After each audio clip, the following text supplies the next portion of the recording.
What's going on, people? Welcome back to Curtis Shaw TV, back with another live stream. And I'm joined by my good friend Dan Potts, football's 12th man. What's happening, bro? Come on, bro. Absolute pleasure. It's been too long, mate. International break is here. I bet you're about as buzzing as me for it, mate. No. Pleasure, man. Pleasure. You know what I've realised? For every other club, international break is just calm, couple boring games, and get back to business. When it's Arsenal, there always seems to be drama attached to it, man. Like, what's wrong with Arsenal and these international breaks, man? I hate it, bro. I cannot stand it. Well, I hate it with a passion. And last night proves why we hate it with a passion, man. That was painful. Yeah. I mean, just quickly, we'll just touch on last night. I mean, England getting beat at home by Greece. I mean, no disrespect to Greece. They'd won both games prior to this game. But, I mean, when you look at their starting lineup and the England players, I mean, Lee Carsley, if ever you want to play yourself out of a job, you do what he did last night and play no strikers, about 5 attacking midfielders, squeeze them all in the team. That was an absolute mess last night, wasn't it? Shambles. This reminded me of when we tried to cram Gerrard, Lampard and Scholes into the same team. This is what last night was for me. Playing Jude Bellingham as a false nine, putting Palmer in the middle pivot with what was happening here. Like, this is for me, I'm experimenting. Mate, it's a shambles. It was never going to work.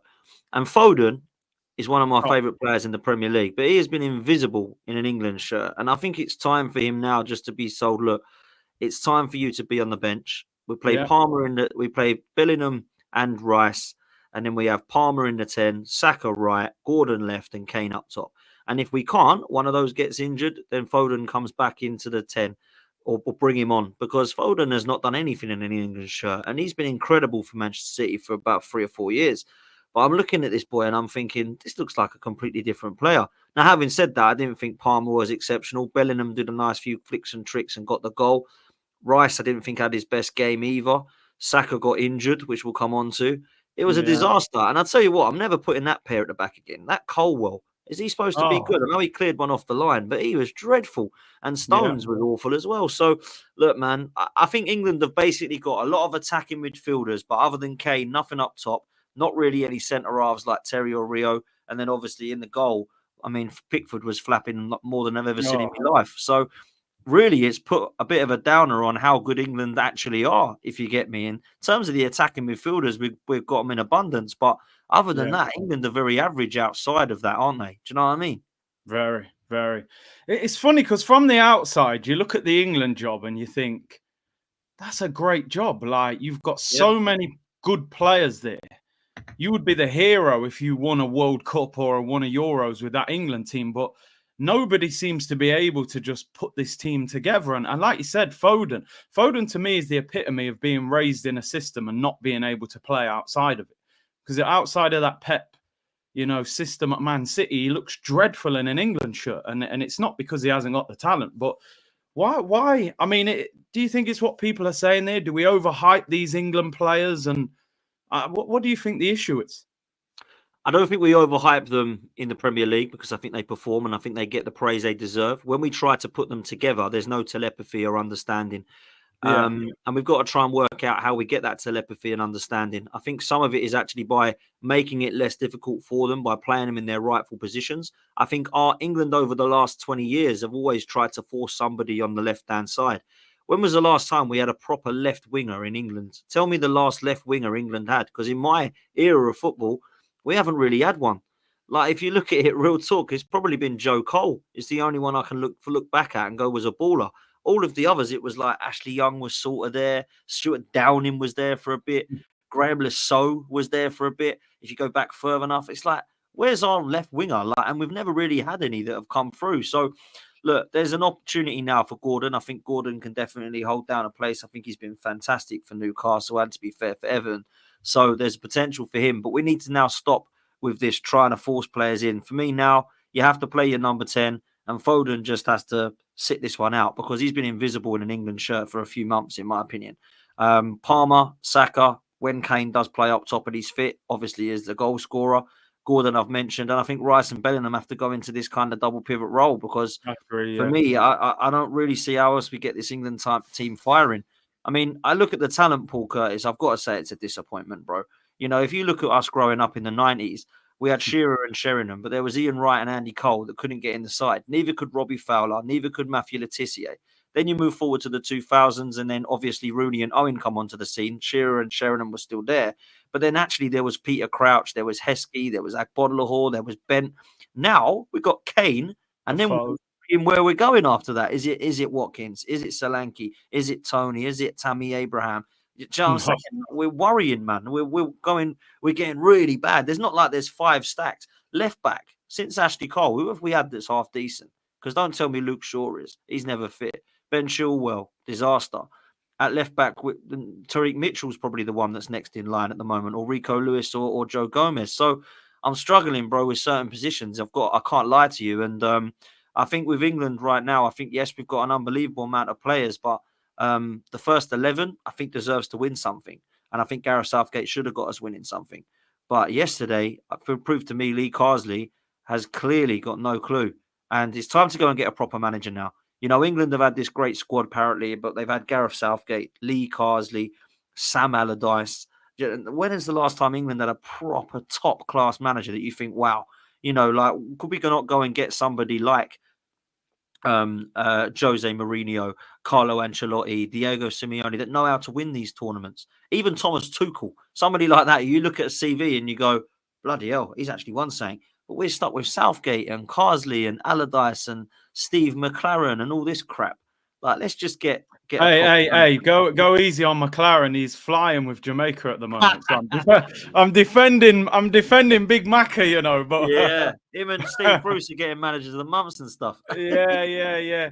No, it's mad. England is just a jigsaw no one could figure out. But I think just finally on that, they just need to try and mirror what they do at international for the club team, because you look at Spain, when they won the World Cup, they played very similar to Barcelona. The system was very similar. I feel like with England, these players play a certain way for their club, and then England, it's all very, I don't know, it just doesn't look like it's smooth and silky, man. It all looks rigid. So, but it's typical England. But yeah, it is what it is. It's not just that, man. Like, look at the talent back then that we were going up against. Like, people say, the golden generation at England never won anything.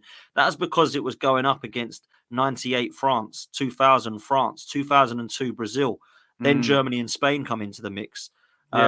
Italy in 2006. We were going up against them teams. Portugal, teams we were losing to, in my opinion, were actually better. Yeah. So now when we're losing to teams, you're thinking, how? There's no talent. It's gone. So look, that's what I'll say about England, man. We need to get the manager in that's properly, get them playing, because we've got some talent there. But it's looking pretty poor at the moment, bro. Let me just read out these super chats. Big up everyone locked in. Make sure you like the video. Let's get 1,000 likes. Fabricator said the chance of an Arsenal player returning from the international break uninjured is as good as getting an answer to an email from Curtis. Hey, big up. I'll get there in the end, man. I'll get there. Don't worry. It's probably lost in the spam or something. And Platt said, bro, England players have always been overhyped. The last English world-class player is Rooney. Since then, no one else is on that level. I mean, maybe. It's interesting. I remember I read something once. I think it was who was the Dutch manager? Is it Gus Hiddink? He said that a lot of the time, the foreign players around the English players made the English players look better. So he was talking about, I don't always agree with that, but sometimes he was saying like SEN made Lampard look better than he was because he did so much dirty work for him. And he said, when these guys go into the England team and the responsibility falls on their shoulders, they can't sort of handle it, which is an interesting point, but it is a crazy situation with England. But we'll move on from England anyway. Enough of them. We'll focus on Arsenal. Just quickly, Gabriel Magalhaes got man of the match last night for Brazil, which was good because he's received quite a lot of criticism over there. Brazil are a mess at the moment, aren't they, in general? But they won 2-1 against Chile, and he won 11 out of 11 duels. And yeah, so it was positive in that sense. But just quickly before we do move on from England, obviously a certain somebody limped off the pitch last night. No pun intended there, by the way. But it looks as if he's injured, although there are reports coming out this morning that it was more of a twinge than an actual. They don't think he's pulled his hamstring. They just said he was feeling twinges in his hamstring. But he's having a scan today, apparently, with England to see if he's going to return back to Arsenal or not. I mean, is there an issue with Arsenal and internationals, or are we just unlucky? Because one thing I will say quickly is a lot of people say pull your player out of the international squad if they've played too much football. But there is a choice of the player. The club can't just tell you you're not playing for your country if you're not, unless there's an injury or some sort of knock. So it isn't like they can just say, "Oh, Saka, you're not playing for England." The players want to play for their country. Yeah. But why are so many Arsenal players getting injured on internationals? Calafiori last international break, Odegaard, Saka first game's had a knock. We saw Rice again playing 90 minutes yesterday. What is going on with Arsenal and these internationals, and how big could this Saka injury be? So first of all, I'm praying that the Saka injury isn't as bad as what first thought. Hamstring tears can be weeks. Hamstring strains can be less than that. Twinges, hopefully, you get some treatment and you're ready to go again. Now, I hope he isn't ready to go again on Sunday. I'd like to think that Lee Carsley rests him completely, even if he is fit. But that's my first thing. As for Arsenal players getting injury, some of it is unlucky because when Odegaard rolls his ankle, he can do that in any game. It's just frustrating that it happened. With Saka and Calafiori and Thomas Partey, who's done it previously, and all these other guys that we're looking at, I honestly do believe that it has to be something to do with the amount of time that we're playing them. It must be. There's nothing else that I can think of. Now, Calafiori is a bit of an exception to that because he's hardly played. He's just trying to get into the first team. But Saka, Odegaard's played a hell of a lot of games for Arsenal. And Thomas Partey, if you think about how many games he was starting to play when he first came to Arsenal, he was playing every time that he was fit and clearly was carrying something, which has since then never really been able to shake off. And then we've still got players like Tomiyasu and Zinchenko and Kieran Tierney. I don't know what to say about other than, it's a bit of bad luck. They might be a little bit more injury prone than others, but I do think that Arsenal need to look at themselves sensibly. And this is why I keep saying to you, bro, that our squad needs to be huge. Our squad needs to be a depth of squad that can actually have 20 to 25 players that can cover adequately in every single position. And you've got to then be, people then say to me, Curtis, well, how'd you keep everyone happy? Well, that's why we've apparently got a world-class manager who's going to keep them in man management well, because that's what's got to happen. You've got to rotate well. You've got to keep players happy. You've got to use your man management skills to say, look, I know you're not happy sitting on the bench, but you are going to get games. Trust me. That's what he's got to do with Ben White at the moment. Yeah. And this Timber situation. So look, I'm in the bracket of looking after players. And I do think, Curtis, they are playing too much now. Like, nobody gives a damn about this Nations League, bruv. If we win this Nations League, I ain't going to party. I ain't going down the streets. I couldn't give a toss, bruv. Like, and for me, friendlies, what a stupid thing we do. Why do England need to play friendlies? They've got tournament games. They've got qualifying games. That's all they should need. I understand that we have a pre-season, right? But this is like me saying, oh, Curtis, we've got Liverpool in a couple of weeks. We better get a friendly in quick. Like, you don't do that, do you? You just play the games that are there. So why don't England just play international qualifiers, and then they play their tournament football? Why do we need friendlies and a Nations League added to it? They play enough already. I think they're going to have to look at it, if I'm honest. It is way too much. And some of the ex-professionals, Curtis, go, stop complaining. I'd love to play every day if I could. Yeah, you might do up here, but your body says, I can't play every day. So that's what's happening with Saka. We played him. England have played him. And sooner or later it goes boom, and you can't play anymore. And he clearly needs a rest now for a few days. And I hope he gets that.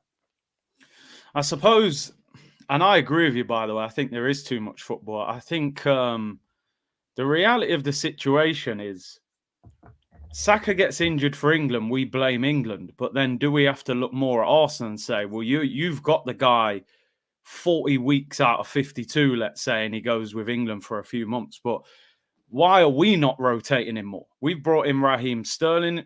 I thought that was to allow Saka to have a rest. We just played Southampton at home. Why not rest Saka or play Sterling on the right or Jesus on the right? So we seem to have this thing with Saka. It's like, I always joke, I say, if Saka can walk, he'll play.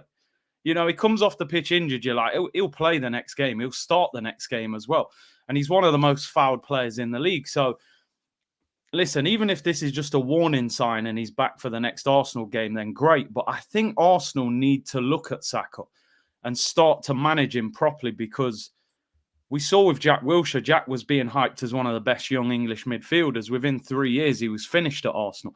And I just don't want to see the same thing happen with Saka. I think we do need to manage him a little bit better. I know he sort of took that role as our main attacking player now, but I just think he plays too much sometimes. Do you think Arteta's got to take a little bit of responsibility for that? Yeah, Mikel Arteta's got to man these players well. I'm not saying he's doing a bad job at it, but I do feel sometimes like there's a typical opportunity to rest Bukayo Saka. Bolton, Saka starts. I couldn't believe that. He doesn't need to start that game, does he? Do you know what I mean? He doesn't need to start that game. And I just find it incredible that every single game he's playing, he clearly is our most important player in Arteta's eyes, because without him, he just doesn't want to do it, does he? Doesn't want to rest him, doesn't want to rotate him. You know, he started the Southampton game when we rested everybody else. He was rotated. He starts again. You know, it's like, why are we getting to a stage where this guy never gets rested? And do you know what? Saka actually, as much as he's loving it, I think sometimes he might sit on that bench and think, oh, thank God I can come on this time. Have we ever subbed on Bukayo Saka?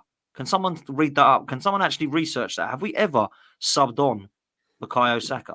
I mean, like, I can't remember if we ever have. And, you know, if we had, it's probably when we're 2 or 3-0 up in the Carabao Cup game, or 2 or 3-0 up in the Champions League game, or Europa League game, or something like that. Because I'm looking at it thinking, when was the last time Saka got subbed on? I've seen him subbed off, but when the hell was he subbed on, you know? So we've got to look after him better. I think we've got to really be careful about Odegaard. I know we're going to talk about that. I think we've also got to be careful about some of the players we've mentioned previously. Partey, Jorginho, when they're not getting to, any younger. Tomiyasu, Zinchenko. These are players that get injured. These injury-prone players, Jesus as well. We can't just go, right, you're back now. There you go, 15 games in a row. We've got to be really, really smart about this. And Bukayo Saka, when he is fit, I think we just have to be sensible and not play him in Carabao Cup games and actually get through, you know, some rest to the lad, because he deserves it. And like you said, I think it's the total package now as well. It's like you go on pre-season to America. You know, you travel to 2 or 3 different cities in America. Even I'm tired watching the games in America. Never mind these guys, you know, training in the heat and traveling. They then come back, more friendlies before the season, then you go and play for England. You know, Carsey's playing you for 90 minutes plus. So you made a great point there, which I didn't even think about. Yeah, Bolton at home. Why on earth would you play Saka in that game? Do you not have the trust that your team can get past a League One side without Saka playing? Which it is crazy, but obviously we'll see what happens with that and how it develops. But it seems to be a problem overall. It's all money motivated, though, isn't it, Dan? Let's be honest. I mean, this Nations League, they're trying to make a third tournament that has some meaning. You know, and then so they're going to force that on us, and the Champions League's bigger now, so everything's about money at the end of the day. Did you hear that the last night the players and from both clubs apparently said to UEFA, we'd like to cancel tonight's fixture due to respect for George Baldock, who passed away at 31 years old. He had a Greek and English connection, and UEFA said, no, I can't do that. There's too many fixtures. It's money, mate. It's money. It's disgrace if that's true. Yeah. Apparently, the Greek players, they said, look, we're a bit of a mess. And English players, a bit of a mess from the news. No, sorry. Money comes first. It's all about fixture pile-ups. I mean, that's a disgrace as far as I'm concerned. And then when you look at it, Nations League, what they're trying, but they're failing, mate, because nobody gives a toss about it.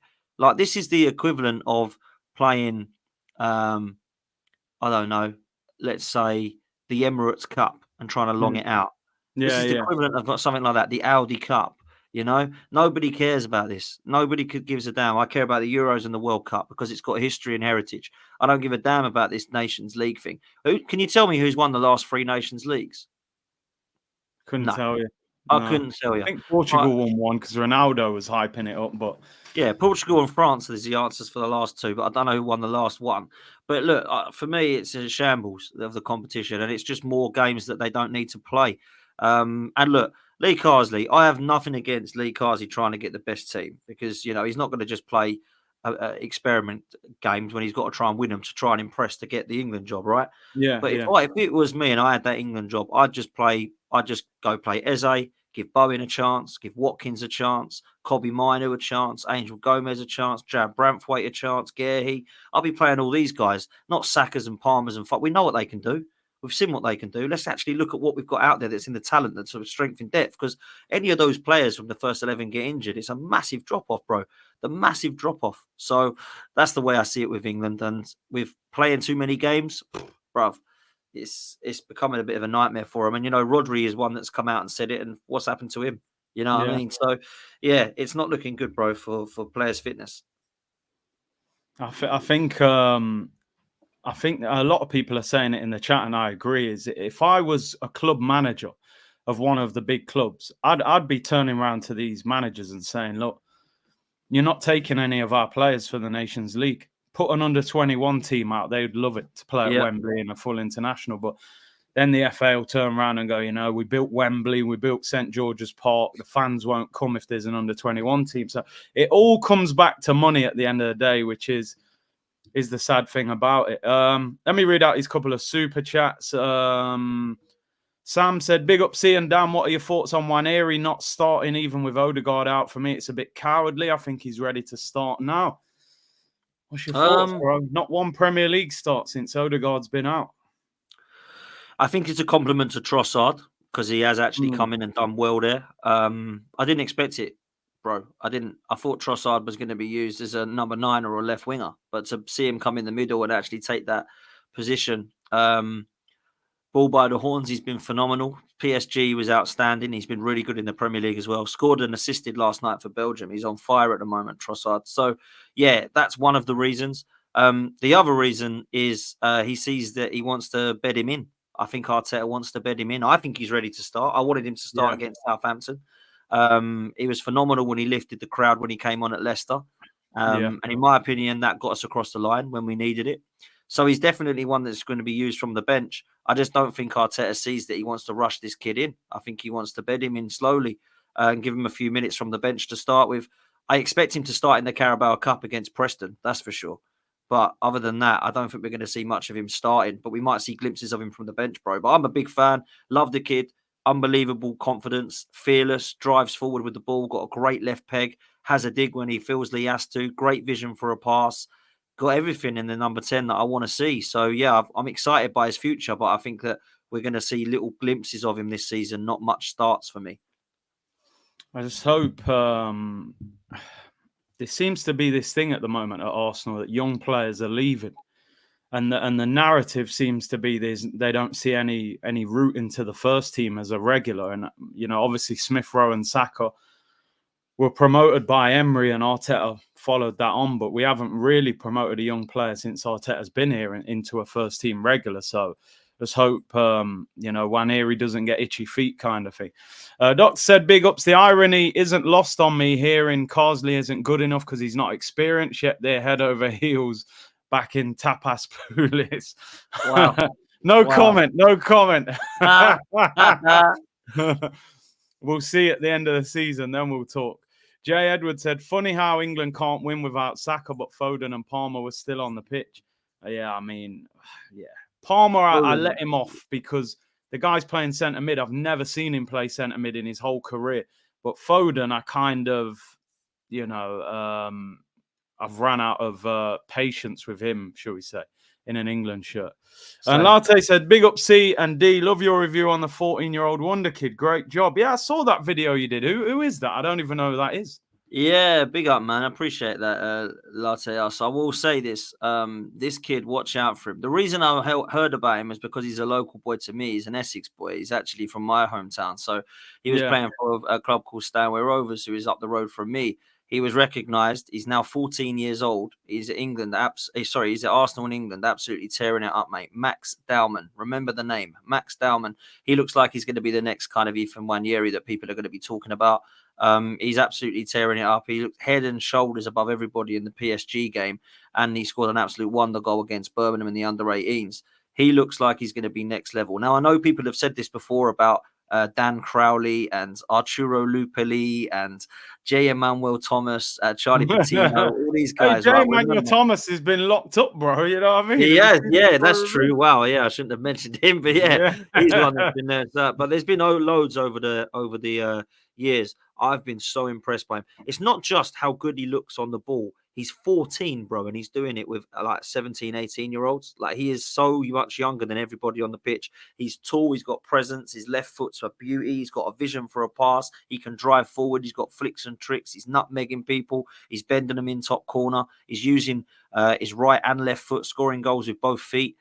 Honestly, check it out on Football's 12th Man. I've done a show on it, and I've just done a reel of his clips. He looks an absolute baller, man. So, yeah, really, really good future for this kid for sure. So let's see what he's about. But yeah, a big up for Latte as well for checking it out, because I wanted to do it because I always hear about these names. I don't actually see it, but I looked in my own eyes and I thought, let's do a show on this and let's break it down.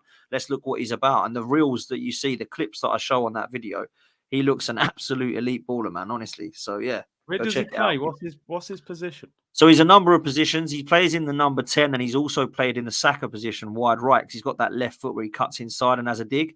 So he's been playing over there. He has played in a number of positions. He actually scored a goal from the left wing against Birmingham where he'd cut inside on his weaker foot and put it top bins with his right foot.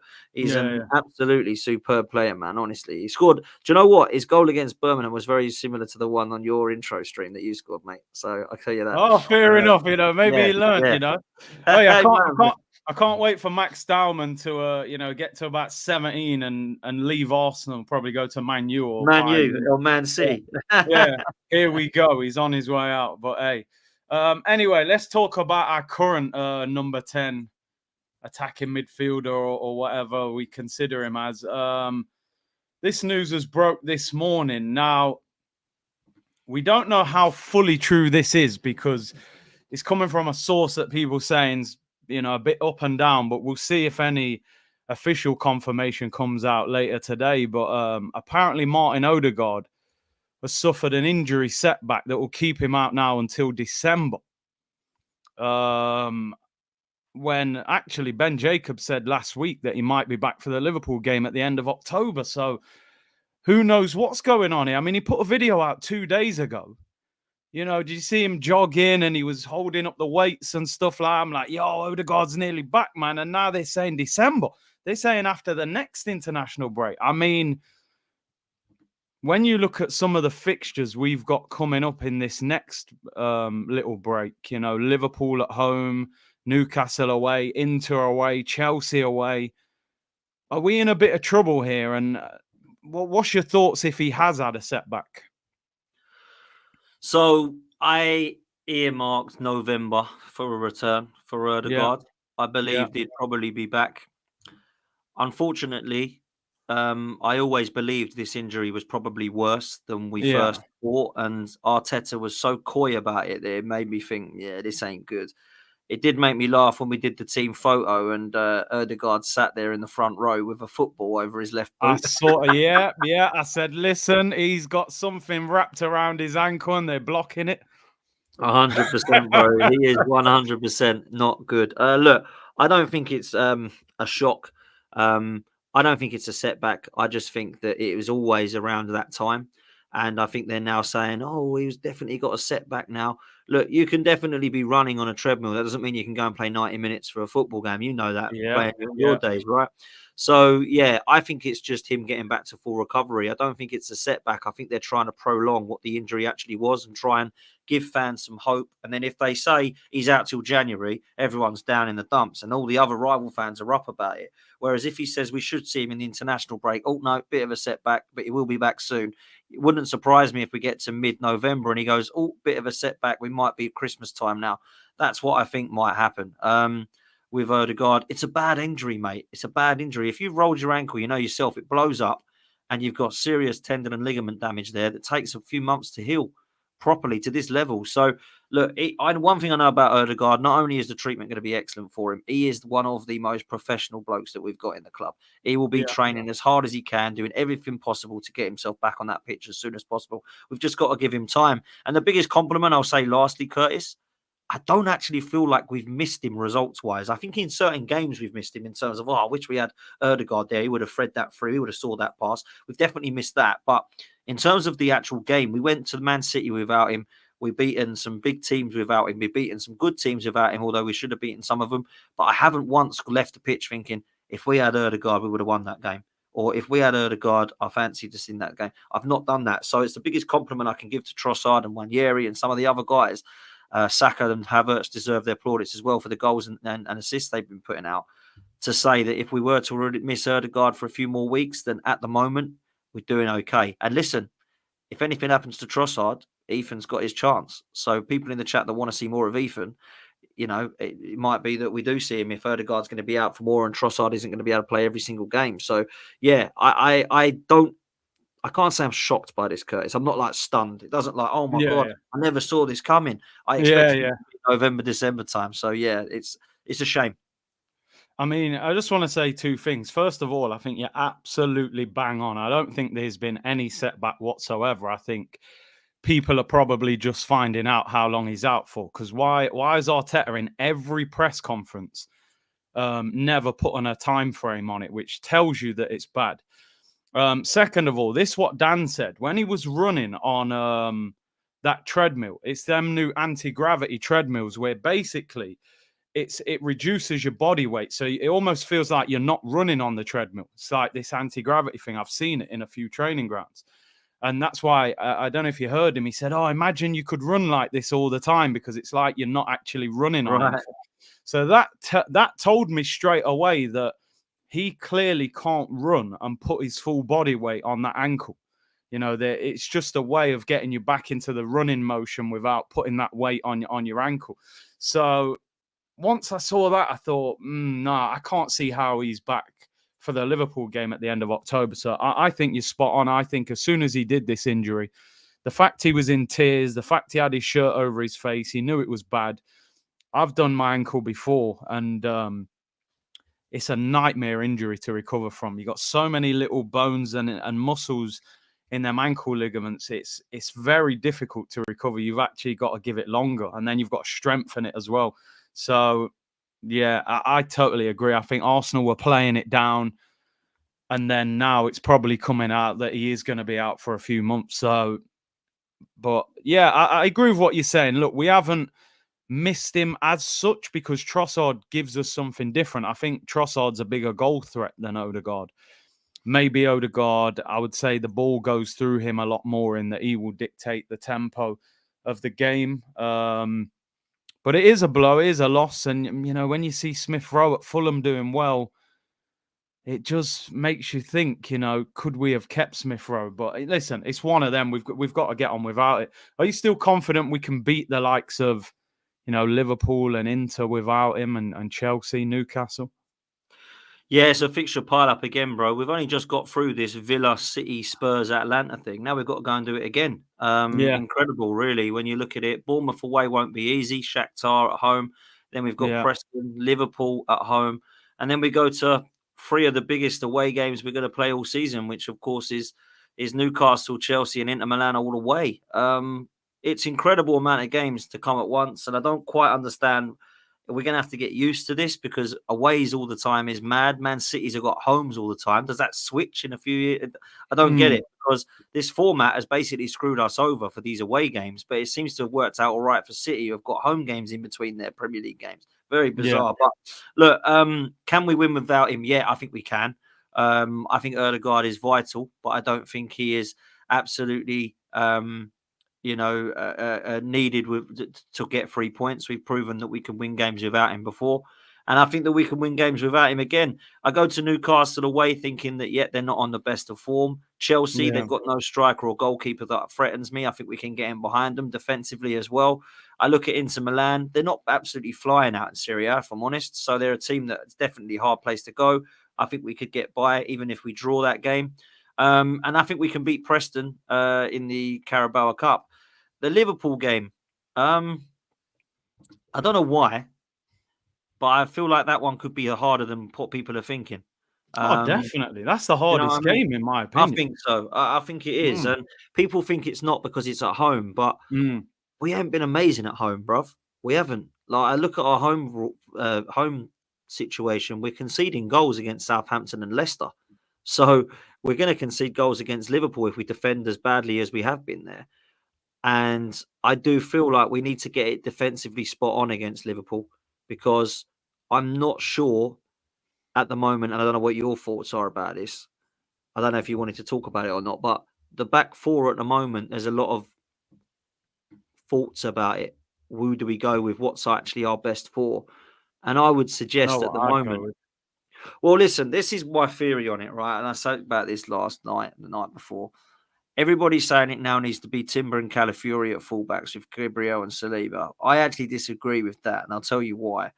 Ben Go on. White at right back and Timber at left back. We kept clean sheets against 3 of the teams that we played with that back line. Yeah. Since we've switched it to Timber and Calafiori, as much as it's great going forward and they can invert, we've conceded goals against Man City, Southampton, and Leicester. Yeah. I think that we are better, personally, with Ben White, Gabriel Saliba, and Timber as the back four. And I think we might have to stick with that moving forward. 100% agree. Just when you look at it in terms of the maths, really, I mean, would you want Calafiori playing against Mo Salah? You know what I mean? When he's been getting Great shout. skipped quite a lot. I'd rather have Timber against Salah. Also, Salah's going to cut inside onto his left foot, which is actually Timber's stronger side, which is his right-hand side. So it was a no-brainer for me that you play Timber against Salah. You also play Timber against Cole Palmer in the Chelsea game as well, in my opinion. And you put Ben White back at right back. And I do think that, Calafiori's early into his time at Arsenal, so I don't want to write him off. You know, he's being asked to do something that is a lot different to what he did in Italy. But I just think him going forward so much has probably left us a bit exposed at times for the counter-attack, where I think with Timber and Ben White, we're a bit more solid. And listen, Liverpool have got the best defence in the league this year, which definitely makes them more difficult, because I always thought Klopp's Liverpool, the great thing about playing against them is they always gave you chances. They pushed their fullbacks high, you know, and left their centre-backs back. You always got chances against Liverpool on the counter-attack. Now, they're a lot more solid and compact. Gravenberch in the 10. So that game for me is going to be a massive game. But I totally agree with you. I would go Ben White and Timber as well. Yeah, I think Ben White and Timber, I don't feel like either of them have done anything wrong. And it feels like Calafiori coming in is because he's the new shiny toy. I think he needs to earn his place and he needs to deserve to be there. Now, look, I've been impressed with him defensively. It's just offensively. It's just defensively at times. He's gone a little bit. Do you know what? It's not even the fact he's defending, because he's made some good tackles and interceptions. It's actually more his positioning. See, this is where I'm at with him. I look at him and I think, do you know what? I've looked at Calafiori's positioning and I'm thinking I can't be hypocritical and have a go at Zinchenko, right? And then say to him, oh, but it's Calafiori, it'll be okay. Because there's been times where I've questioned where he's going on the pitch. It's like, calm down, man. Don't run forward like at the moment. Like we need to chill. I feel like it's great that he's got the enthusiasm, but he's still a little bit raw and a little bit excitable, I think, at times. So that's where I'm at with Calafiori. I do think he's going to be a top player, and I do think he's got everything in his locker. But at the moment, I think Timber, who I thought was phenomenal against Spurs, has been brilliant against PSG, superb in most of the Premier League and Champions League games we've seen.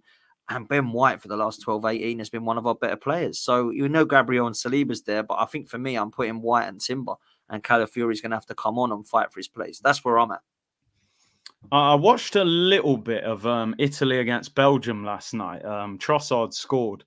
Calafiori played left centre back of a back three, and was not going forward much, was not out wide much.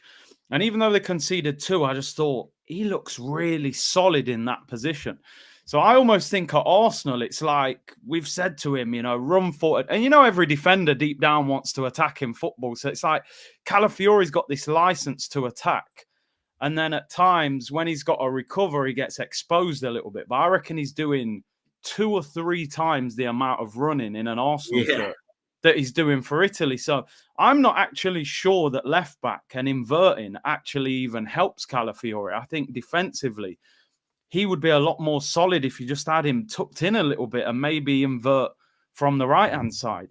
So that's just my thoughts on Calafiori a little bit. Do you know what's mad, bro? And this is sounding negative now, and I always get told I'm negative on Arsenal, but I don't worry, understand. I do as well. Don't worry. Yeah, no, me and you are very me, you and Kurt, me, you and Turkish, mate. It's always us three. Yeah. But look, I've got to be real about this now. If we're saying that he actually, because a lot of people are saying Calafiori looks better as a centre back, and he's a centre back for us, so he won't be left back. Well, Timber's not a left back either, but he's playing there at the moment. Zinchenko, nobody wants there. Tierney's still there, nobody wants. Tomiyasu is more of a right back cover, but can play left back.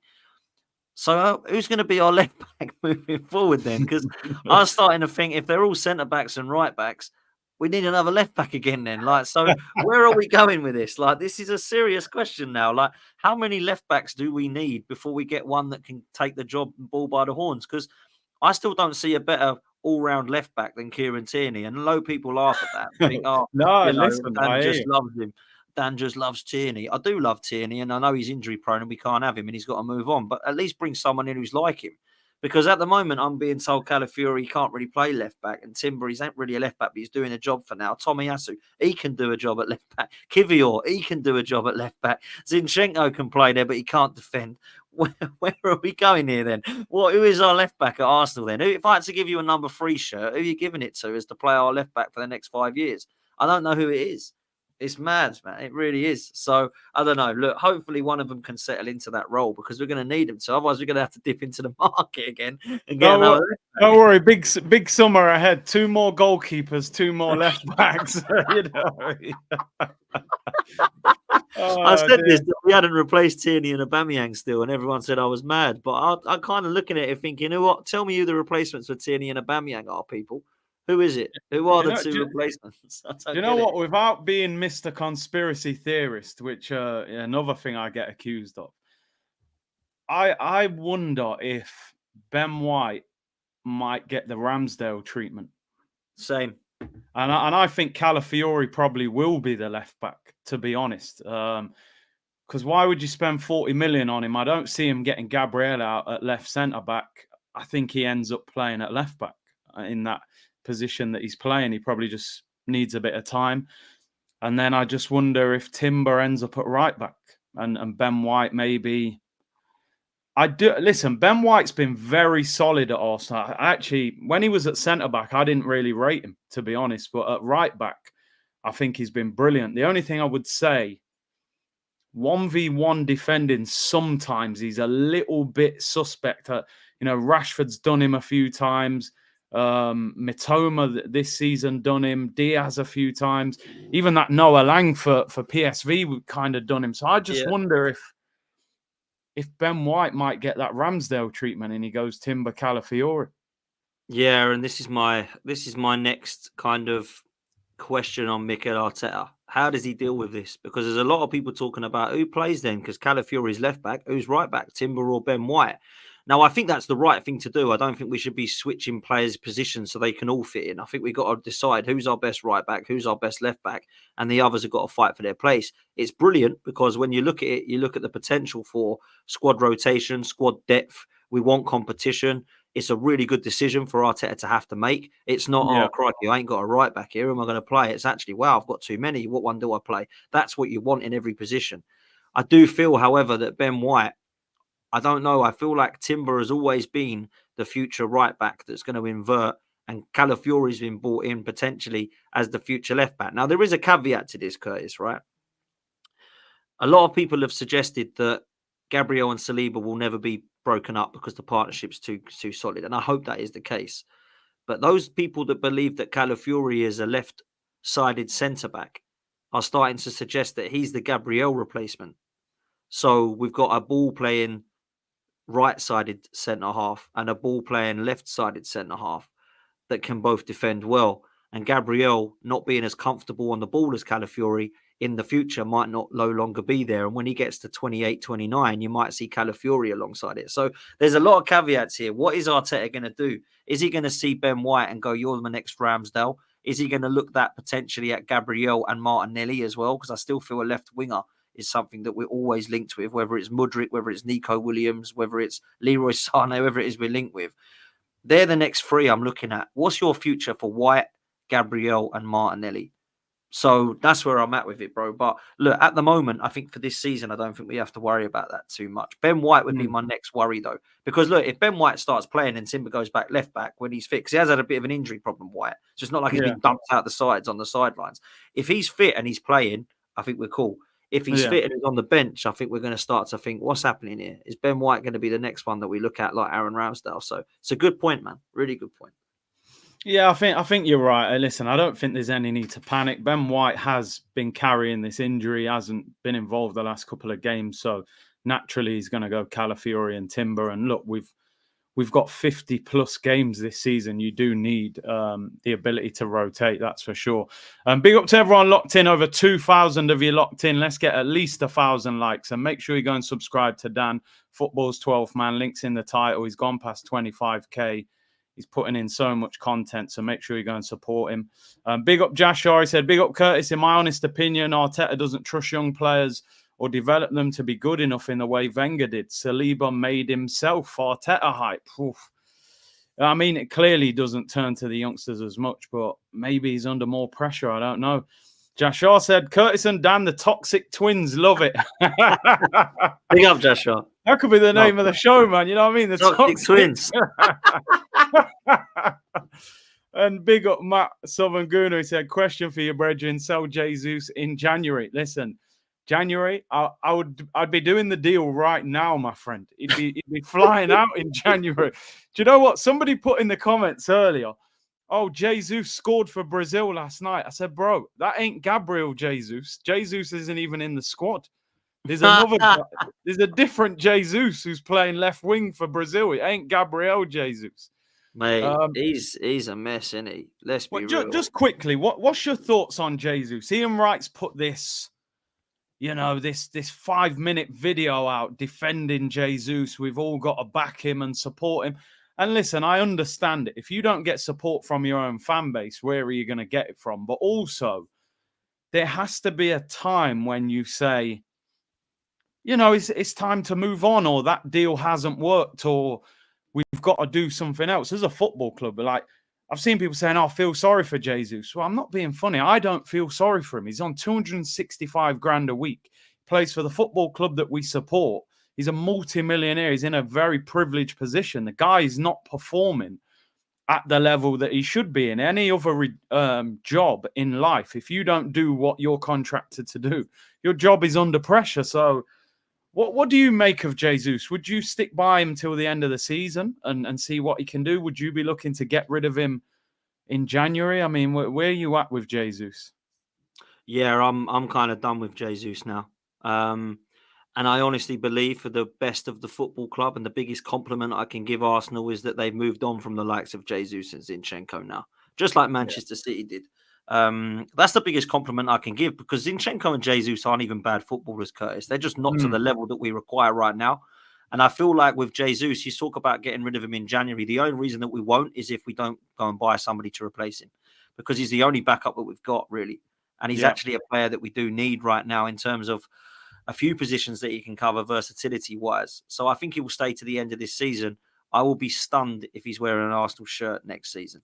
I think we need to get rid of him and upgrade on him very quickly. Gyokeres, Isak, there's talk of other strikers potentially as well that we're being linked with.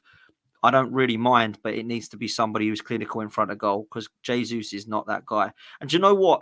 Let me not be cruel. It's not even been that's let him down this season. I can remember one chance he missed against Bolton, which he should have scored. Other than that, he hasn't really had any chances, because he's not even getting into the positions to shoot goals now. So where are we actually playing this guy? For me, I've always seen him as a winger.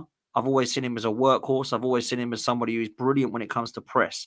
Other than that, I don't see goals from him. I don't see many assists. I see link-up play and work rate.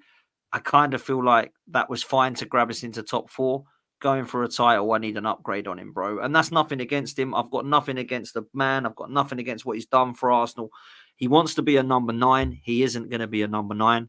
And if he goes anywhere, Saudi, back to Brazil, I think it's probably best for him to go find his feet somewhere where he feels more at home.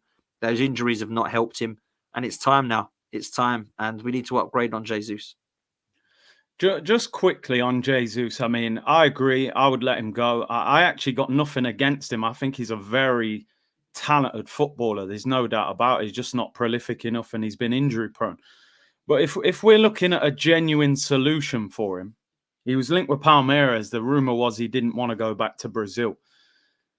He's on 265 grand a week. He's got 2.5 years left. How do you actually get him out? Because let's assume he's not willing to go to Saudi, which maybe he is. If he goes Saudi, then fine. But if he wanted to stay in Europe or wanted to stay in a top league, I'm not sure what big club would come in for him, pay a decent transfer fee and give him that wage. So apart from Saudi, I can't see where he could potentially go, really. I mean, what do you think could be the solution to getting him out?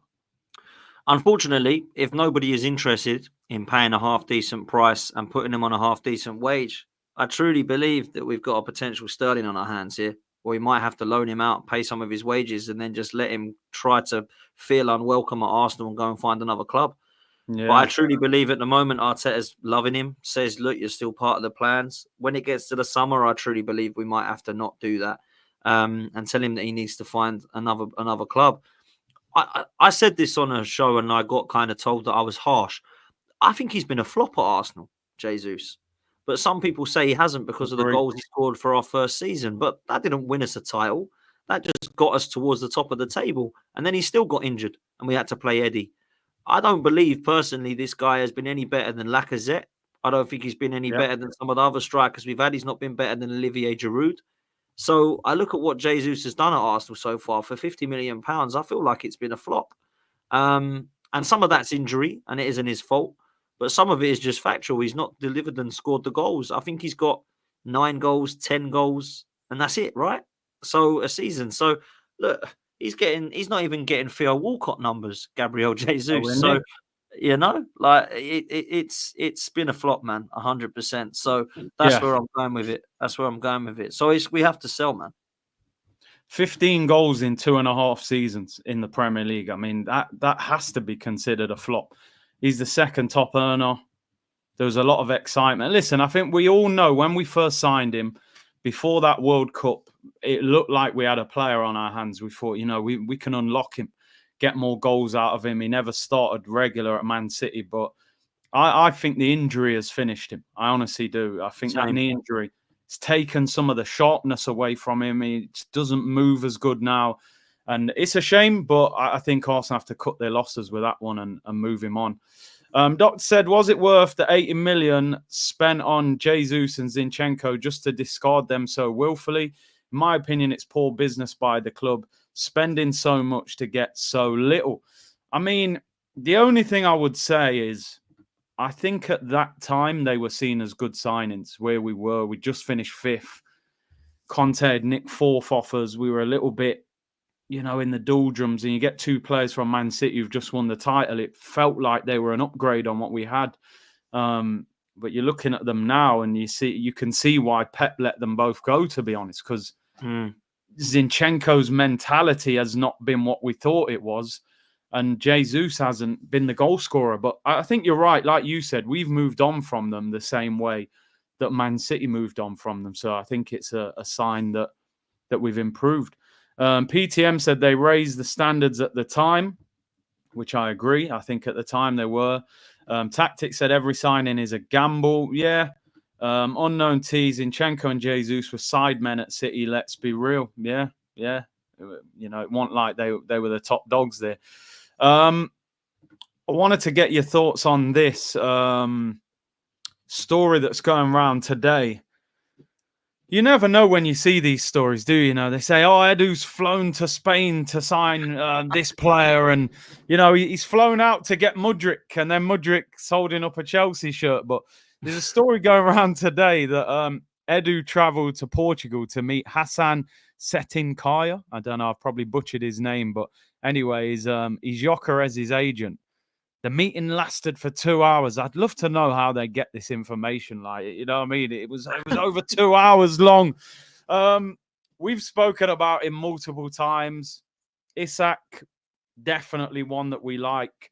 Gyokeres seems to be the man at the moment in Europe. You know, he's got 12 goals already, man of the match in the Champions League.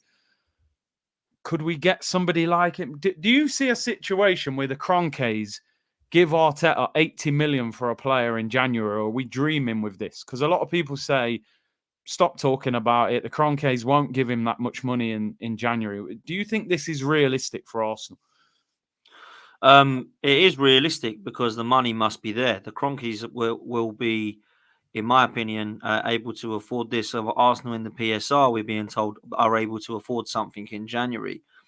The reason that we won't do it is if we're 5-6 points clear come January. We won't do it then.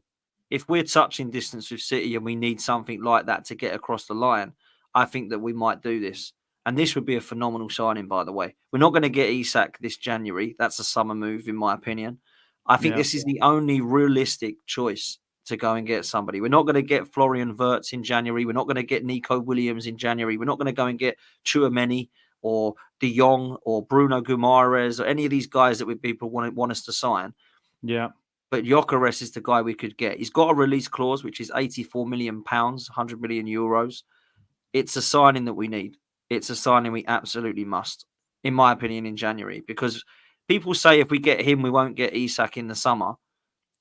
There's no stopping us going and getting Isak as well in the summer, by the way. There's no stopping us doing that. If we got rid of Jesus, we could do that. I don't think we will. But Gyokeres at the moment is absolutely balling it out. And people say, oh, but it's only Portugal. And he did it for Coventry. But he's gone to Coventry and got 29 goals, put him into the playoffs final pretty much alone, single-handedly. Went to Portugal, got 58 goals and assists in only 50 games. And then this season already has got over 12 goals in about, 7 or 8 games? This guy at the moment is absolutely smashing it. So I hope that we do it. I don't know that we will. If you said to me now, Curtis, do you think we'll sign anyone in January? I'd say no. Because the last few windows have proved to me that we don't do anything in January. You know, there's a transfer window open or in the transfer window. And then as far as Arsenal are concerned, it's just January. Yeah. Not a transfer window. It's just January. Let's get on with the games. The last season, we've done nothing. The season before that, we've done nothing. The one before that, we bought Jorginho, Trossard and Kivior. I think we need to be in a situation to go and get this guy. I'd much rather just go and get that striker. That's the one position right now that I still feel we're short, like properly short. You can talk about 10 if you want without Odegaard, and you can potentially question whether Sterling's good enough cover for Saka. But for me, we haven't got anything up top. And Havertz, for me, is brilliant in the 9. But for me, if I want to go to that next level, Havertz is being the guy that we are rotating and swapping around with. Gyokeres or Isak is the number 9. So I hope we can do this, man. But I looked today and he's linked with Man City as well. And that's the problem. Listen, I look at Arsenal, I think, when's the last time we got to a January window in a position of strength and did something major? The last major signing, in my opinion, was Aubameyang. We only did that because Alexis Sanchez had just gone to Man United. Whether we're 5 points clear, 5 points behind Man City, or even whatever, 2 points, whatever, Arsenal need strengthening in January. We're seeing at the moment that we're short. And we're getting injuries as well. And we've got a lot of games, you know, we'll be in other cup competitions. I just don't see why the club wouldn't do something like this. Now, my concern is, I think, number one, they love Havertz so much. I don't know if they want a striker that's got the potential to push Havertz out of the way at the moment. I think they wanted Sesko in the summer because they thought 20 years of age, he's had one season in Germany, 14 goals. He'll come and sit on the bench and be rotated. He won't moan too much. Well, I don't know if Gyokeres would be prepared to come to Arsenal if there wasn't guarantees of first-team football. But it's frustrating that as Arsenal fans, we're sitting there going, I don't think we'll buy anyone in January, because that's the mindset we've got with this ownership. where, like you said, I guarantee if Pep says, you know what, we need a striker to back up Haaland, they'll get one done straight away. They'll just pay the money and get it done. They'll go, I'll come to Man City, and the deal will be over with. So it's frustrating. I think we spent 5 million net spend in the summer with the deals that we did with obviously Eddie and Nketiah and Smith Rowe and all those deals, and obviously brought in Marino and Calafiori. So surely there is still a summer budget that is available in January, but it just doesn't seem to work like that with Arsenal. But listen, I don't expect Arsenal to sign Gyokeres in January because I've never seen Arsenal act like that in a January window. But can you imagine the impact if we bought this guy in January? Mate, it would take us across that line. It would take us to that next level. And people will say, how do you know that? Because he might flop in England. But I know it's only the Championship, but he come to England and he absolutely flew for Coventry. He had all the physical attributes you'd need for this league. He doesn't look like he's going to come and get pushed off the ball. He scores all types of goals. He's definitely a player who can play link-up play, number 9, good with his back to goal, has a good left foot and a right foot. And if you look at his ball-carrying stats, they're phenomenal. Yeah. So, like, he's not just a lump who stands up there like Giroud. He actually takes the ball, drops deep a little bit like Harry Kane. I think this guy's got everything, man. I really do. And look, I want Isak as my number 1, right? But injury work. Another thing as well, by the way. How many times has Gyokeres been injured in his career? 0. Not one injury in the whole of his career, and he's 26. So this is another thing. He's durable. Let's get him in, man. £84 million is a good price, in my opinion. Don't worry, bring him to Arsenal. We'll soon change that injury record, bro. You know what I mean? Thomas Partey was never injured at Atletico. Yeah. Come to Arsenal, he looked like an old man, you know what I mean? So we'll sort that out. But yeah, it's one of them. Listen, I know a lot of people say it's the Portuguese league and stuff like that. And, you know, Darwin scored a lot of goals there. But I just think he's technically a lot better than him. And I think the fact that he did it in the Championship, which is, I think, one of the most difficult leagues to play in physically, maybe not quality-wise, and he showed that he can do it there. And we'll see what happens with that one. But just finally, I'm going to round up shortly. Big up to everyone locked in. Over 2,100 of you tuned in. A story I spoke about the other day was Benjamin Sesko. Yeah. Fabrizio, speaking about it on Caught Offside, said Arsenal have done significant groundwork in their pursuit of the Leipzig striker and could make another move for him next summer. Do you think they might have had a gentleman's agreement with him and Leipzig and said, look, because the rumor is that he said he felt it was better for his development to stay at Leipzig, play every week rather than come to Arsenal and be rotated. He is playing every week in a 2, him and a Pender up front. Do you think they've maybe sort of agreed this deal for next summer and said, look, go and play 40 games for Leipzig. We'll come back for you next summer. He's 6'5". Personally, I think Sesko isn't as good as Gyokeres, but this seems to be the one. And I think he's 5 years younger than Gyokeres as well, and Project Youth and all that. Do you think this could be the one that they go for? Yeah, if I'm honest, in a word, I do. I kind of see something happening with this. I don't really like him, if I'm honest. I called him Benjamin Tesco, bro. I was not convinced. Benjamin Tesco. I love that. I'm going to use that, man. I'm going to use that one. It. Feel free, man. Look, I don't know that I've seen enough of him. Yeah. But I saw him in the Euros and he was a shambles. But I've seen him. I actually think his partner's better than him, than Pender. I think he's better. He's scoring ridiculous amount of goals. And we're linked with this guy. Look, Gyokeres and Isak are the 2 that I'd take. I just don't really get. I mean, look, maybe he's got potential to be top quality, but I don't look at him and go, yeah, wow, that's taking us across the line. Do you know what I mean? But maybe I'm wrong, man. Look, it does seem that way. We were interested in him massively, and then he stayed. So, yeah, I don't feel like he's the one, man. But he could prove wrong. I've said I've been wrong a lot with players before where I thought we're going to be a shambles and they haven't been. But, bro, I wouldn't be excited by this one. I can't lie to you. But maybe that's me being snobby. Listen, bro, I always say this to people, right? As Arsenal fans, we've had Shamak, Sanogo, Nicholas Bentner, Lucas Perez, Do you know what I mean? We got every right to be snobby. Yeah, we've been fed crumbs for long enough, so don't feel wrong for being snobby, bro. I don't want some cast off who getting 12 goals a season. Like you said, Openda got 24 goals last year. Yeah. And we're looking at the guy who got 14 goals.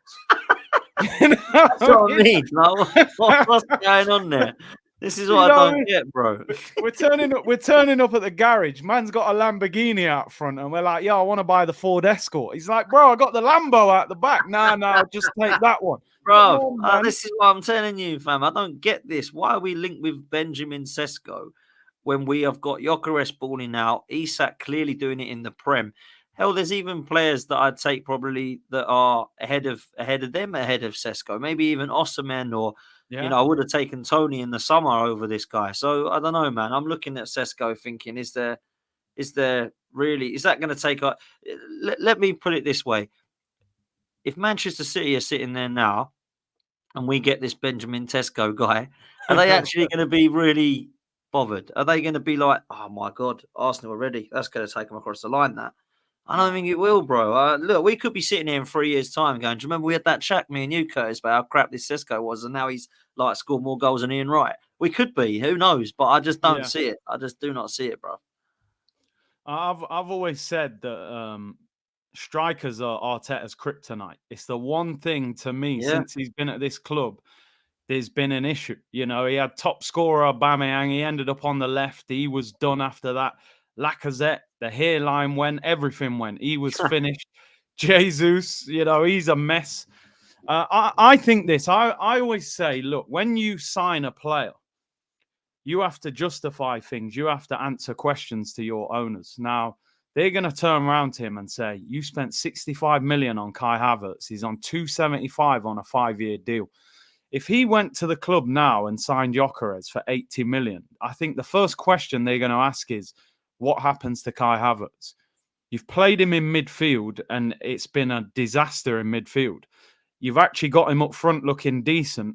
And I think they're looking at it going, well, Jesus on 265, Havertz on 275, and you want to spend 85 million on Gyokeres. I don't know if the ownership allow that to happen unless Jesus was to get sold or loaned out, because you know, you can't have 3 strikers on huge wages. That doesn't happen at any club.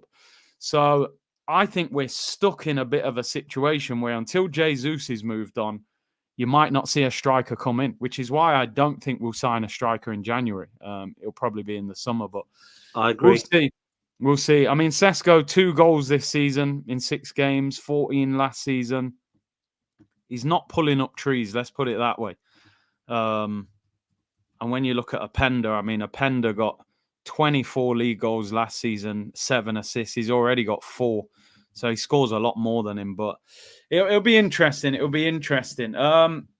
Final thoughts, bro. I just wanted to quickly talk to you about the fixtures, upcoming fixtures. Bournemouth and Shakhtar and Liverpool, the first week back.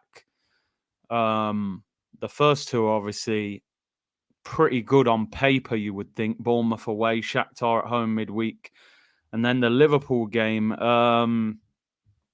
What are your thoughts on these next few games? Obviously, just before the international break, we've got that Newcastle, Inter Milan, and Chelsea sort of week, all 3 away from home. Maybe no Odegaard.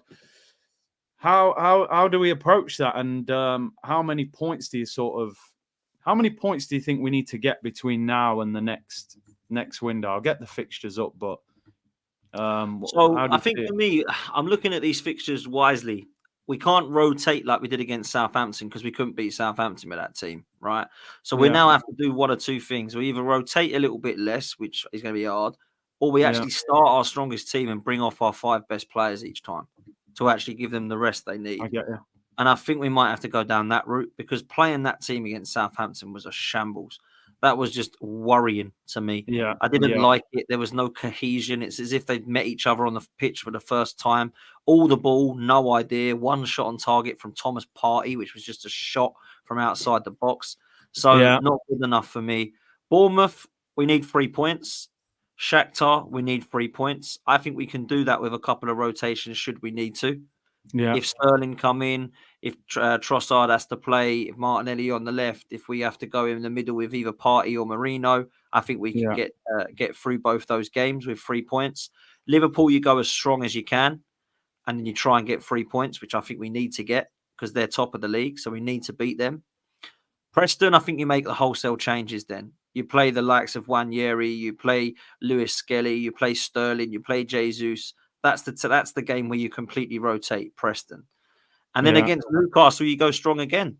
So for me, you have to look at Bournemouth and Shakhtar, looking at to rotate a bit. Arsenal, Liverpool strong. Preston, you get through that game. Newcastle, we've got to win because it's a mentality thing. It's this ground that we've not been able to win at very comfortably in Arteta's reign. I think we do need to take 3 points there. Inter Milan, I would take a draw now at the San Siro. It's a difficult competition, particularly when you're stuck in the middle of those two fixtures. And I think we have to beat Chelsea at the Bridge. So I think we need a 100% record in the Premier League. I think we drop points at Inter Milan, and I'm okay with it. And we get through the Carabao Cup game. That's the way I see it, bruv. Like I'm asking for pretty much 100% record, and I appreciate that's difficult. But this is Arsenal. We need to win the league. You know, if we're going for a top 4 there, I'm thinking, do you know what? We can drop 2 games there. We'll still be all right. But we're going for the title. You have to be pristine in this competition. And against any of those on a normal day, Curtis, I would not go to them games and go, course, St. James's Park, no chance. Arsenal, kidding me, aren't you? We ain't beating them. You know, I'm not doing that. I'm thinking, oh, Arsenal are favourites. So I go through them fixtures. Arsenal are favourites to beat Bournemouth, so we need 3 points. We're favourites to beat Shakhtar, 3 points. We're favourites to beat Liverpool, but you can understand if we drop points, that's our hardest game, in my opinion. But we should get 3 points if we're on our game. Preston, not 3 points, get through the round. Then you go to St. James's Park. We're the favourites against them, 3 points. And then when you've got Inter Milan, I would say that is very, very much more even. I would suggest that that's the game that a lot of people would appreciate. We might drop points there. It's hard. It's away. It's Champions League, and it's stuck in the middle of 2 away games. But the Bridge, I'm beating them. Sorry, I ain't drawing to Chelsea again. That was a shambles last season. They are not good enough, mate. I'm sorry, they are not title contenders. So yeah, if I had to guess that we would drop points, for me it would be Inter Milan and potentially Liverpool at home. All the others, I think, will win. I mean, yeah, looking at it, 7 games to the next international break. But I think Bournemouth, Shakhtar, Preston are the 3 that you've absolutely got to win those 3, no doubt about it. You're then looking at Liverpool at home, Newcastle away, Chelsea away, and then obviously a Champions League game at Inter. Realistically, Newcastle are out of form. You've got to go there and beat them, you know, to be honest. Liverpool at home, I think, is the hardest game along with Inter. Just because, but we have got a good record against Liverpool at home lately, but they are a slightly different team. They're a little bit more solid at the back this year, so that'll be interesting. Inter is a huge game for me. I heard Thierry Henry say Arsenal need to beat a big team away from home to let everybody know they've arrived in Europe. You know, beating PSG at home was big, but if you go to Italy and beat Inter Milan, I think that sends a big statement out to Europe. I mean, they're second in the league at the moment. They're only 3 points ahead of AC Milan. And AC Milan, when Liverpool played them, I thought were terrible. You know, I know AC beat Inter as well the week after. So there's a lot of games there. And it'll be interesting how much he rotates for these games. Because, I mean, I'm with you. Preston, I would rotate heavy, but Preston are better than Bolton. And he didn't, you know, he played Saka against Bolton, and Preston away under the lights Championship team is a more difficult game than Bolton was at home. So I think out of them 7, really, I think we've got to win, I would say 5 or 6 of them, to be honest, as a minimum. Listen, I'd love to say 7 out of 7, but I think 5 or 6 wins. We've got to win 5, and if we can get a point at Liverpool and Inter Milan, I'm not going to cry about it. But, you know, it could be that we beat Liverpool, we beat Newcastle, and then we draw to Inter Milan and Chelsea. 2 draws there. That's probably more realistic, to be fair, because of the amount of fixtures we're playing. But, look, injuries is going to play a big part of this. If we're missing Saka and Odegaard for all these games, that's going to be really hard. Really, really hard. So we'll see. Yeah. No, listen, I think missing Odegaard, we can just about get away with that just because of our system, Trossard stepping into that role. I think if Saka was out, if this hamstring injury, let's just say, kept him out for 3 or 4 weeks, I think we'd be in big trouble because we don't really have anybody that plays on the right. You could shoehorn Sterling on the right or Martinelli, but you lose something big there. Do you know what? I'll finish off. We'll round up talking about Saka. There's a lot of talk about Saka at the moment. How good is he? How much do you rate him? And it causes a lot of discussion. I've said on this channel, and I stand by it. I don't think Saka is world class, and it sounds controversial. That's just my opinion on how I judge players. But he's putting up great numbers. He's our best attacking player. I think he's getting better and better. I just think he needs. I think to be considered world class, number one, you need to win major trophies, and number two, I think you need to have big moments where you can say, look, he scored a winning goal in a cup final, or, he's done something major. Not everyone agrees with that. But I do think he's our best attacking player, and I do think he is our talisman. And at 23, he's carried a lot of responsibility on his back. What's your thoughts on Saka? How good is he? What level can he go to? How do you feel about him as a player overall? Listen, he's my favourite player. I think he's phenomenal. I think when you've been consistently performing at the top level for 4 years like he has, carrying Arsenal as a kid, going into 2 title races and being one of our most important players, getting over 30 goals and assists twice in 2 seasons when you're going for a title race, there's no doubt about it. This kid is a top-class talent. And at the age of 22, 23, he's only just beginning. I think this guy could learn more and develop more. That's how scary it is.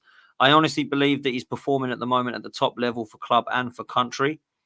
Whether that makes him world-class or not, I don't understand the definition of world-class. Yeah. Nobody's ever told me it. So if you said to me, is Saka the top 3 in his position, the top 5 in his position, would he walk into any team in the world and make it better? Would he get into any team in the world? They're different questions. Does that mean world-class? Which one of those means he's world-class? Is Messi and Ronaldo world-class? No, they're best in the world. I mean, it's just, I don't get it. I don't get what world-class means. That's basically what I'm getting at. If I Googled world-class, it wouldn't tell me a definition. Nobody can tell me what it is. And you can see in the chat here, people will go, no, it's clearly best in your position. No, it's clearly best top 3. Nobody quite gets it. So does it mean he gets into a world 11 or he gets in the top 3 in his position? And does that mean that the world 11's world-class or a top 3's world-class? So that's where I'm at with him. I think he needs to win trophies. You're right. But then does that mean that Harry Kane's not world-class because he hasn't won anything?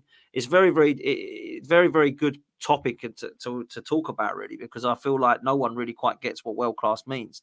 Yeah. So, look, I would love to see Bukayo Saka stay at Arsenal forever because I think he's an unbelievable kid.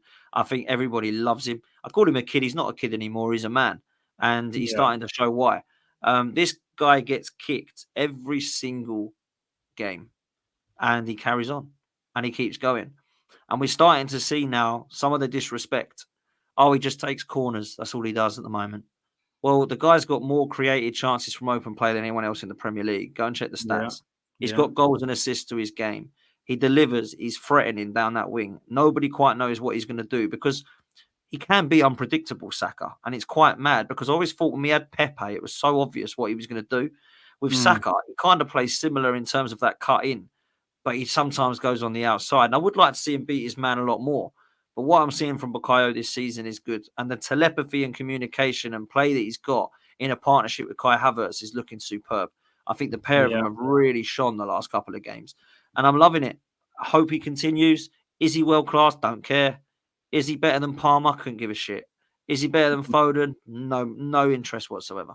Let's just let him play for Arsenal because everybody wants to compare their rival fans' players to Saka, which proves to me one thing. Saka is the benchmark. Yeah. Because that is all they want to compare him to. They never compare Palmer to Kudus. They never compare Palmer to Salah. They never compare Palmer to Foden.